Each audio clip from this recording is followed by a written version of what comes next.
ମୁଁ ଡାକ୍ତର ବୀରକିଶୋର ପରିଡ଼ା ପ୍ରାଣୀ ଚିକିତ୍ସା ବିଜ୍ଞାନ ଓ ପ୍ରାଣୀ ପାଳନ ପ୍ରତିଷ୍ଠାନ ଶିକ୍ଷା ଓ ଅନୁସନ୍ଧାନ ବିଶ୍ୱବିଦ୍ୟାଳୟର ସହକାରୀ ଅଧ୍ୟାପକ। ଗାଈ ବା ମଇଁଷିଙ୍କର ପହ୍ନା ପ୍ରଦାହ ବା ମାଷ୍ଟାଇଟିସ୍ ହେଉଛି ମୁଖ୍ୟ ରୋଗ। କାରଣ ଗାଈଟିର ବା ମଇଁଷିଟିର ଯଦି ପହ୍ନାଟା ସୁରକ୍ଷା ନ ରହେ, ତାର ସ୍ୱାସ୍ଥ୍ୟ ଅବସ୍ଥା ଠିକ୍ ନ ରହେ, ତାହେଲେ ଗାଈ ବା ମଇଁଷି କ୍ଷୀର ଦେବାକୁ ସକ୍ଷମ ହୋଇନଥାଏ ଏବଂ ସେମାନେ କିଛି ଖାଇନଥାନ୍ତି, ଦେହରୁ ଉତ୍ତାପ ହୋଇଥାଏ ଏବଂ ଚାଷୀ ଭାଇଙ୍କର ଦୁଗ୍ଧ ଉତ୍ପାଦନ କମିଯିବା ଯୋଗୁଁ ସେମାନେ ଅଶେଷ କ୍ଷତି ସମ୍ମୁଖୀନ ହୋଇଥାନ୍ତି। ତେଣୁକରି ଆମେ ଗାଈଟି ବା ମଇଁଷି କହିଲେ, ଭଲ ଉନ୍ନତ ଧରଣର ଯେଉଁ ଗାଈ ଅଛନ୍ତି କହିଲେ ମୁଖ୍ୟତଃ ତା'ର ପହ୍ନାର ଅବସ୍ଥାକୁ ବୁଝାଇଥାଏ। ଆଜିକାଲି ଆମ ସରକାରଙ୍କ ତରଫରୁ ବିଭିନ୍ନ ଯୋଜନା ମାଧ୍ୟମରେ ବା ଆମର ଆପିକଲ ମାଧ୍ୟମରେ ହେଉ, ବଡ଼ ବଡ଼ ଡାଏରୀ ଫାର୍ମ ଯେଉଁ ପ୍ରତିଷ୍ଠା ହେଉଛି ସେ ମାଧ୍ୟମରେ, ଯେଉଁଟା ମୁଖ୍ୟମନ୍ତ୍ରୀ କୃଷି ଉଦ୍ୟୋଗ ଯୋଜନା ମାଧ୍ୟମରେ ହେଉ, ଆମର ଚାଷୀ ଭାଇ ତଥା ଉଦ୍ୟୋଗୀ ବନ୍ଧୁମାନେ ସେମାନେ ବହୁତ ଉନ୍ନତ ଧରଣର ଶଙ୍କର ଜାତୀୟ ଜର୍ସି ଗାଈ, ହଲଷ୍ଟିନ୍ ଗାଈ, ମୁରା ମଇଁଷି ବା ଆଜିକାଲି ବିଭିନ୍ନ ପ୍ରକାର ଯେଉଁ ଦେଶୀୟ ପ୍ରଜାତିର ଯେଉଁ ଗାଈ, ଗିର୍ ଗାଈ, ସାହିୱାଲ ଗାଈ ଭଳି ଗାଈ ପାଳନ କରୁଛନ୍ତି, ବେଶ ଲାଭବାନ ହୋଇପାରୁଛନ୍ତି। ଆମ ସରକାରଙ୍କ ତରଫରୁ ଆମର ଉନ୍ନତ ଧରଣ ଗାଈ ବା ମଇଁଷି ସୃଷ୍ଟି କରିବା ପାଇଁ, ସେଥିପାଇଁ ଆମର ଗାଈମାନଙ୍କୁ ବିଭିନ୍ନ ପ୍ରକାର ଯେଉଁ ଗିର୍ ବିହନ ବା ସାହିୱାଲ ବିହନ ବା ହରିୟାଣା ବା ଅନ୍ୟାନ୍ୟ କୌଣସି ପ୍ରଜାତିର ଗାଈ, ଦେଶୀୟ ପ୍ରଜାତିର ବିହନ ମଧ୍ୟ ଯୋଗାଇ ଦିଆଯାଉଛି। ଏଥିସହିତ ଶଙ୍କର ଜାତୀୟ ଜର୍ସି ବା ପିଓର ଜର୍ସି, ହଲଷ୍ଟିନ୍ ଗାଈର ବିହନ ମଧ୍ୟ ଦିଆହେଉଛି, ଯାହାଫଳରେ ଆମର ଏଇ ଦେଶୀ ଗାଈ ଠାରୁ ଉନ୍ନତ ବାଛୁରୀ ସୃଷ୍ଟି ହୋଇ ଭବିଷ୍ୟତରେ ଗୋଟିଏ ଭଲ ଗାଈ ସୃଷ୍ଟି ହେଉଛି। ତେଣୁକରି ସେ ଭଲ ଗାଈଟି ବା ଭଲ ମଇଁଷିଟି ଆମେ ପାଳନ କରିବାକୁ ହେଲେ ଆମେ ତା'ର ସ୍ୱାସ୍ଥ୍ୟର ଯତ୍ନ ନେବା ସହିତ ତା'ର ପହ୍ନାର ଯତ୍ନ ନେବା ନିହାତି ଆବଶ୍ୟକ। କାରଣ ପହ୍ନାଟି ଯଦି ଥରେ ନଷ୍ଟ ହୋଇଯାଏ ବା ଅସ୍ୱାସ୍ଥ୍ୟବାନ ହୋଇଯାଏ, ତାହେଲେ ଗାଈଟି ସମ୍ପୂର୍ଣ୍ଣ ତା'ର ଦୁଗ୍ଧ ଉତ୍ପାଦନ କ୍ଷମତା ହରାଇ ବସେ, ଯାହାଫଳରେ ଦୁଗ୍ଧ ଚାଷୀ ତା'ର ପ୍ରଭୁତ କ୍ଷତି ଘଟିଥାଏ। ତେଣୁକରି ଏଇ ଯେଉଁ ପହ୍ନା ପ୍ରଦାହ ବା ମାଷ୍ଟାଇଟିସ୍ ରୋଗ, ଏଇଟା କେମିତି ହୋଇଥାଏ, କାହିଁକି ହୋଇଥାଏ ଏବଂ ତାହାକୁ କେମିତି ନିୟନ୍ତ୍ରଣ କରି ରଖିପାରିବା, ଯାହାଫଳରେ ଆମ ଚାଷୀ ଭାଇମାନେ, ଦୁଗ୍ଧ ଚାଷୀମାନେ ଉପକୃତ ହୋଇପାରିବେ, ସେ ବିଷୟରେ ଆସନ୍ତୁ ଆଲୋଚନା କରିବା। ଯେ ଆମର ଏଇ ଯେଉଁ ଶିକ୍ଷା ଓ ଅନୁସନ୍ଧାନ ବିଶ୍ୱବିଦ୍ୟାଳୟ ଯେଉଁ ଅଣୁଜୀବ ତତ୍ତ୍ୱ ବିଭାଗ ରହିଛି, ଯେଉଁଟାକି institute of veterinary science animal husbandry ଅଧୀନରେ ଯେଉଁ ଭେଟେନାରୀ ମାଇକ୍ରୋବାୟୋଲୋଜି ବିଭାଗ ରହିଛି, ସେଥିରେ ଚାଷୀ ଭାଇ ତଥା ଆମର ଯେଉଁ କୃଷକ ବା ଉଦ୍ୟୋଗୀମାନେ ଅଛନ୍ତି, ସେମାନେ କେମିତି ନିରୋଗ ପ୍ରାଣୀ ପାଳନ କରି ସେମାନଙ୍କର ଯେଉଁ ପହ୍ନା ପ୍ରଦାହ ସୃଷ୍ଟି ନ ହେବ ଏବଂ ମାଷ୍ଟାଇଟିସ୍ ନ ହେବ, ସେମାନେ କେମିତି ଭଲ ରହିବେ, ଦୁଗ୍ଧ ଉତ୍ପାଦନ ରାଜ୍ୟ ତଥା ଦେଶରେ ବୃଦ୍ଧି ପାଇବ, ସେଥିପାଇଁ ଯତ୍ନବାନ ହେଉଛନ୍ତି। ଏବଂ ଆମର ଏହି ଶିକ୍ଷା ଅନୁସନ୍ଧାନ ସ୍ଥିତ ଯେଉଁ ପ୍ରାଣୀ ଚିକିତ୍ସା ବିଜ୍ଞାନ ଓ ପ୍ରାଣୀ ପାଳନ ମହାବିଦ୍ୟାଳୟରେ ଆମର ଯେଉଁ ଛାତ୍ରଛାତ୍ରୀମାନେ ପଢ଼ୁଛନ୍ତି, ସେଥିରେ ମଧ୍ୟ ଏ ସମ୍ବନ୍ଧରେ ଅନେକ ବୈଷୟିକ ଜ୍ଞାନ ତଥ୍ୟ ଯୋଗାଇ ଦିଆଯାଉଛି।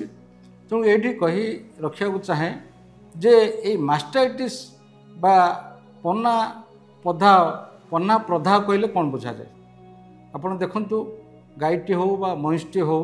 ଯେଉଁ ଅଧିକ କ୍ଷୀର ଦେଉଛନ୍ତି, ସେମାନଙ୍କଠାରେ ଏଇ ମାଷ୍ଟାଇଟିସ୍ ବା ପହ୍ନା ପ୍ରଦାହ ରୋଗ ବିଶେଷ ଭାବେ ଦେଖାଦେଇଥାଏ। ତା'ର କାରଣ ମୁଖ୍ୟତଃ ଦୁଇଟି ଥାଏ। ଗୋଟିଏ ହେଉଛି ଅସ୍ୱାସ୍ଥ୍ୟକର ପରିବେଶ କିମ୍ବା ତାଙ୍କ ପହ୍ନାରେ ଯଦି କୌଣସି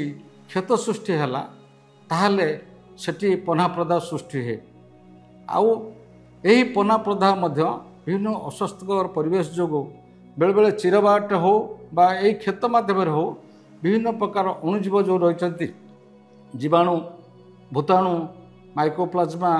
ବା କବକ ଜାତୀୟ ଯେଉଁ ଅଣୁଜୀବ ସବୁ ରହିଛନ୍ତି, ତାହା ସହଜରେ ଏହି ସୂକ୍ଷ୍ମ ପହ୍ନାଟିକୁ ସଂକ୍ରମିତ କରି ପହ୍ନାଟିକୁ ନଷ୍ଟ କରିଦେଇଥାଏ। ତେଣୁକରି ଗୋଟିଏ ଚେର ଯଦି ପ୍ରଥମେ ସଂକ୍ରମିତ ହେଲା, ପହ୍ନା ପ୍ରଦାହ ସୃଷ୍ଟି ହେଲା, ତାହେଲେ ଦ୍ୱିତୀୟ ଚେର ବା ଦ୍ୱିତୀୟ ତାର ଯେଉଁ କ୍ୱାର୍ଟରଟି ସଂକ୍ରମଣ ହେବାର ସମ୍ଭାବନା ଥାଏ। ତାପରେ ତାକୁ ଯତ୍ନ ନ ନେବା, ତୃତୀୟ କ୍ୱାର୍ଟର, ଏହିଭଳି ସମ୍ପୂର୍ଣ୍ଣ ଭାବେ ପହ୍ନାଟିକୁ ସଂକ୍ରମିତ କରିବାର ସମ୍ଭାବନା ଥାଏ। ତେଣୁକରି आमे पन्नाटको जदि आमे गाईर जत्न नभा पन्नाटी संपूर्ण नष्ट हो गले बा मास्टाइटिस द्वारा संक्रमित हेले बा आक्रांत हेले ताहले से गाई बा महिषर मूल्य किसी न थाए बा तार माने किसी न थाए तेणुक तार सुरक्षा देवाई निहाती आमे माने चिंता करवा दरकार। यही साधारणतः यही मास्टाइटिस रोग एटा को रोग बोली कहजबनी यह हूँ गोटे पन्नाप्रदाह अवस्था। यह साधारणतः दुई प्रकार देखा जाए गोटे हूँ क्लिनिकल मास्टाइटिस जोटा कि जना पड़े सहजरे गाईकर थरे क्लिनिकल मास्टाइटिस हेले चाषी जानीपे जे तार दुग्ध उत्पादन कमी जाए गाई नात उठाए तार पन्ना फुली जाए ये सब देखे कहती क्लिनिकल मास्टाइटिस ताहार जत्न बा चिकित्सा नकले ताहले तार पन्नाटी संपूर्ण अकामी हो जाए जहाँफल दुग्ध तार जो दबा कैपेसिटी क्षमता हराई बसे से भाई आ गोटे हूँ आपण बिना लक्षण रे गाईर पन्ना ठीक थी ता भितर किंतु मास्टाइटिस जर्म जोड़ा अच्छा माइक्रो ऑर्गेनिजम्स से मैंने बुद्धि घटी था बाहर को जना पड़ना था जिते गाईटी गर्भावस्था थाए से अधिकांश समय सब क्लिनिकल फॉर्म रही थाए एवं तापर जिते गाई जन्म करे से समय तार पन्ना जो पन्ना प्रधा बा मास्टाइटिस लक्षण सांगे सांगे देखा दी थाए तेणुक सब क्लिनिकल मास्टाइटिस जो होची आमे जदि दुग्ध बा क्षीर परीक्षा कराई नवा निकटस्थ जो लाबोरेटरी सब रही आंचलिक परीक्षागार आमर विभिन्न प्रकार रही जोटा कि आमर यही सुहार जो आमर institute of veterinary science animal husbandry या अधीन जो आमर लाबोरेटरी रही ये परीक्षा करें वेटनरी कॉलेज ओयूटीर वेटनरी कॉलेज परीक्षा कराई पार ओडिशा सरकार जो प्राणी रोग गवेषणा केन्द्र जो रही प्रतिष्ठान फुलनखरा से परीक्षा कराइबे एवं राज्यर विभिन्न जो आंचलिक जो परीक्षागार सब क्लिनिकल इन्वेस्टिगेशन लाबोरेटरी रही से दुग्ध परीक्षा करा जाई पारिबो। सबुठारु बड़ कथा है जो गाईटी दौंती आपणकर दुहाली को कहतु बा आप निजे दुहतु निजे दुहले तो भल जो गाईटी संक्रमित होती गोटे फड गोटे फार्म रे गोटे दुटा गाई मास्टाइटिस अन्य गुड़ाक सुस्थ अच्छा तेणुक सुस्थ गाई ठारू आग क्षीर दुईबे सुस्थ गाई बा महिष ठारू आग क्षीर दुईला तापर मास्टाइटिस बा थनरा रोग बा आमर पन्ना प्रदा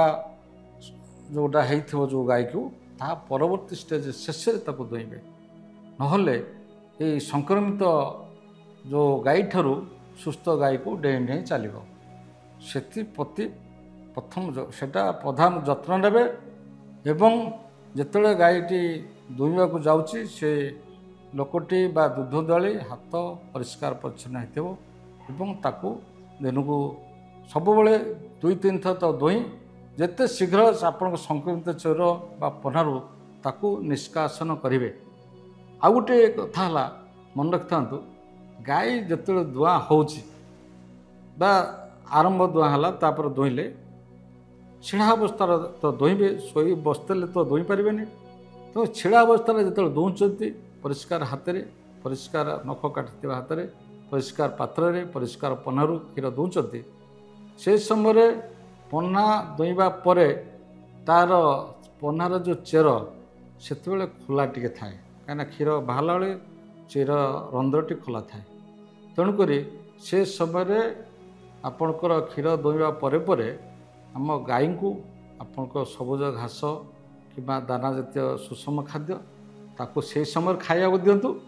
कारण से समय खाइले कौन हम दुआ दुग्ध दुईबा समय से गाई छिड़ा हो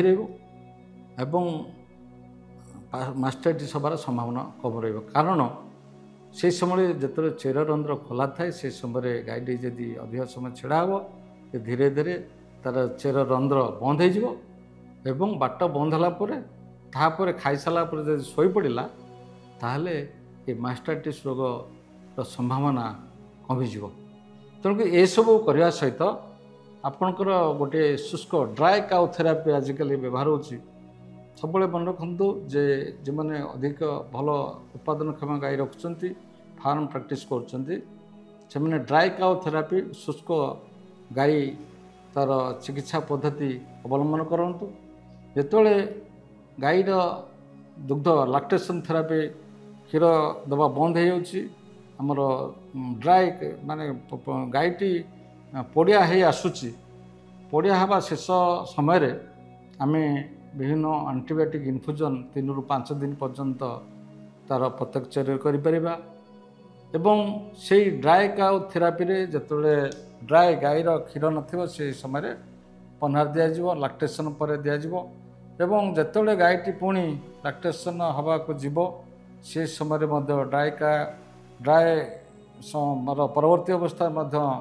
ताको पुणी आंटीबायोटिक इनफ्यूजन करा जाय परिबो। एवं मझिरे आपण गर्भ अवस्था ये आंटीबायोटिक दि जाय परिबो। तेणुक ड्राई काउ थेरापी आजिकल विशेषकर जो फार्म प्रैक्टिस जो मैंने करुँचे ड्राई काउ थेरापी अवलंबन करुँच। आपण मु तो कहली विभिन्न जो ऋतु अच्छी आपड़ देखिए यही खरा दिने गोटे मास्टाइटिस हुए ताको समर मास्टाइटिस कहते जोटा कि करिनो बैक्टेरियम पाइजोनिस द्वारा होता है। तेणुक ये जो ऋतु भित्तिक जदि यही थनरा आम देखा ताहले सर्वाधिक आम वर्षा दिने ये मास्टाइटिस रोग देखा तापर खरा दिन शीत दिने कम देखा जाए ता कारण शीत दिने जेहेतु ठंडा पड़े से जो जीवाणु बा अन्यान्य अणुजीव गुड़िक एत सक्रिय हो पारती ना जहाँफल शीत दिने देखिए मुन्ना पौधा बा मास्टाइटिस रोग कम आपणकर गाई गुहाल बा गाई हड़े देखा पाइबे गाई फार्म देखा मिल। तेणुक शीत दिने कम देखा जाए वर्षा दिने सर्वाधिक देखा जाए आ खरा दिने मझी मझिका माने बेसी हेनी कम हेनी अल्प अल्प देखा जाए। तेणुक ए समय आम ये वर्षा दिन विशेषकर आम जत्नवान जदि हवा परिष्कार परिच्छन्न गुहाल रखा एवं तापर परिष्कार जो ड्राई काउ थेरापी बा आमर परिष्कार गुहाल गाईर परिष्कार परिच्छन्नता यू अवलंबन करिया ताहले आम वर्षा दिन आम निश्चित ये मूल्यवान जो दुधियाड़ी गाई सब अच्छी ताको आम सुरक्षा दे पारिबा। कारण गोपालन है मुख्य है आमर दुधियाड़ी गाई बा महिष तार सुरक्षा दबा निहाती आवश्यक। आउ जो देखिए ब्रीड हिसाब से जदि कहवा विभिन्न प्रजाति हिसाब से आप देखिए cross breed Jersey Jote Shankar जातीय जो जर्सी गाई ठारे सर्वाधिक देखा जाए मास्टाइटिस से अधिका क्षीर दे था जिनिया दोष जो से सर्वाधिक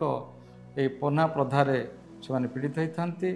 द्वितीयत कहबी हॉल्स्टीन फ्रिजन से अधिका क्षीर देला से एवं आम देशी गाई जेहेतु कम क्षीर दे था छोट पन्ना होता है से मास्टाइटिस रे पीड़ित हबार कम संभावना देखा दे था। तेणुक मोर ये समस्त गोपालक तथा आमर समस्त जो उद्योगी जो रही से गोपालन कर डायरी फार्म कर अनुरोध से जदि गोपालन कर दयाकोरी से मूल्यवान गाई बा महिष को यही पन्ना प्रदाह बा मास्टाइटिस रु